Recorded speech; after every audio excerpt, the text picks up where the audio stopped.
Yeah, y'all. That right there was the soulful sounds of Tevin Campbell with Alone With You off his 1991 debut album Tevin, which was produced by I'll Be Sure and right-hand man Cal West. If you go to www.NJS4E.com, you can check out an exclusive interview done by my man Ronnie Zelton with Cal West. But right now, I have on the phone legendary DJ and personality of Cameo, Mr. Cameron Paul. Mr. Paul, welcome to the Time Machine, my sir.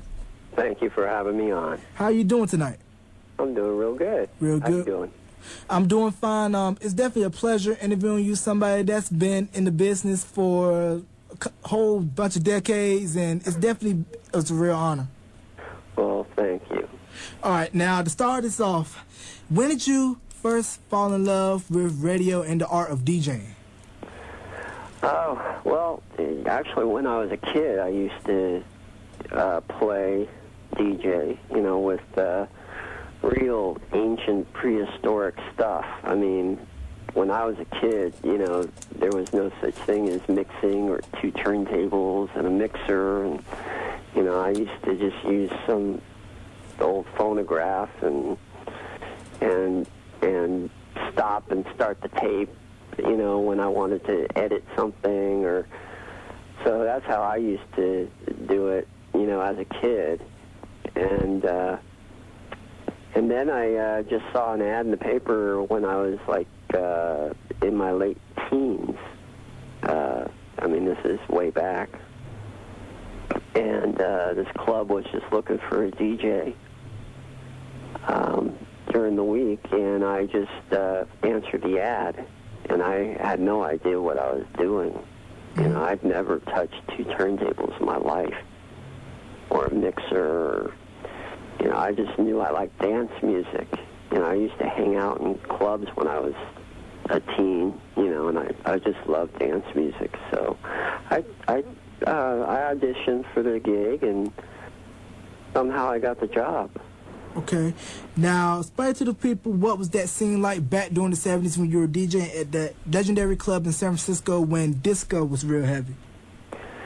Well, that club, the club that I eventually got into after I established myself in a lot of other clubs, was a club called Studio West in San Francisco, which was the hottest club in the city. And it was just, it was the best club experience I've ever had, and it was almost like chasing your first high, I mean, it never is as good as that first time. I mean, that club, I was always looking for a club after that would come close as far as the energy, the sound system, the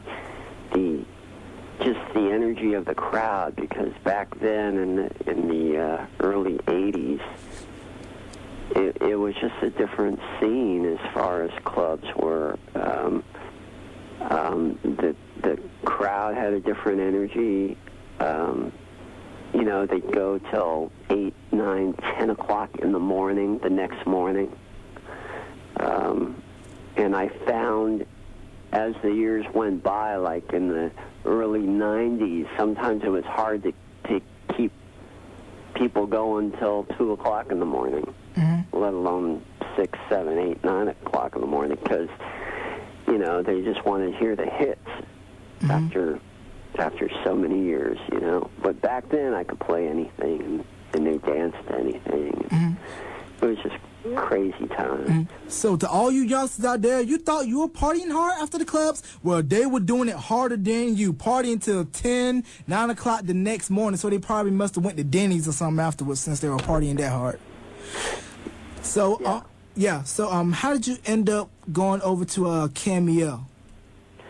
Well, I started at, when I was at Studio West, there was a radio station in San Francisco called KSOL.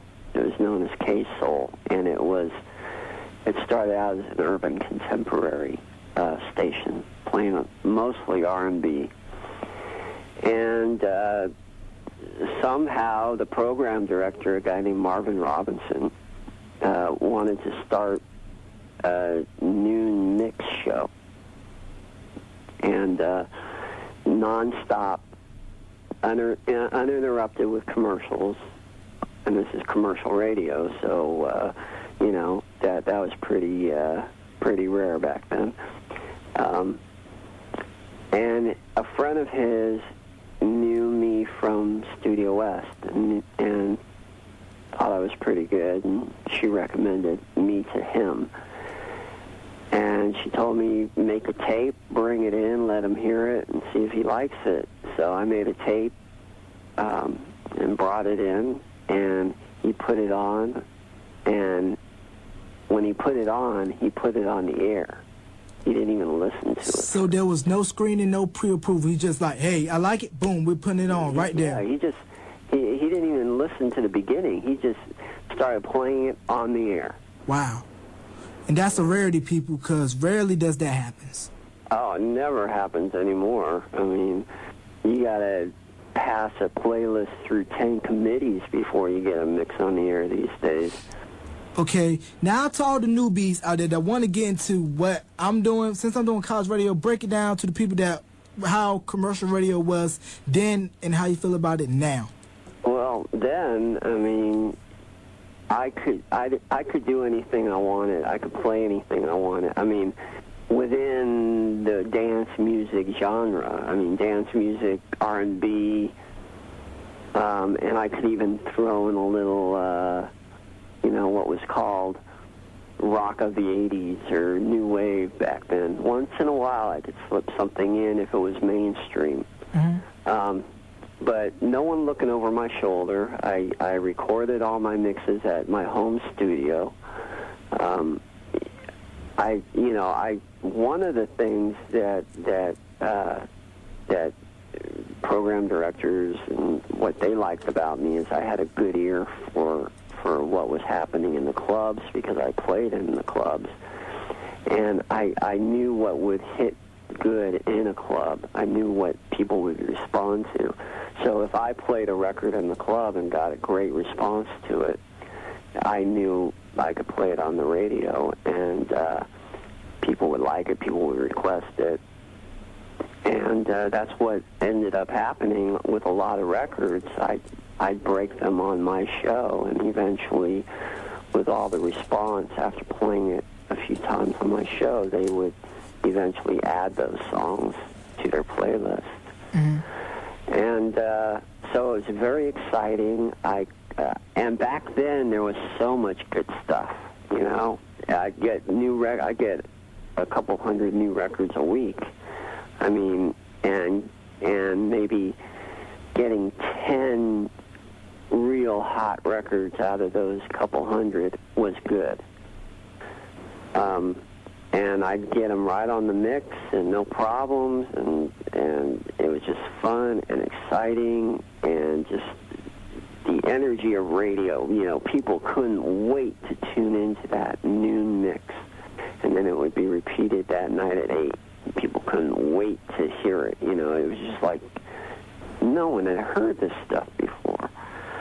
And to hear something new, and then you'd hear it in the club that weekend, or you'd hear it in the club that week and then hear it in the mix the next week. You know, it was so fun. And it just doesn't happen anymore. Mm-hmm. It just disappeared. Right. That kind of excitement, that kind of radio in commercial radio. Mm-hmm.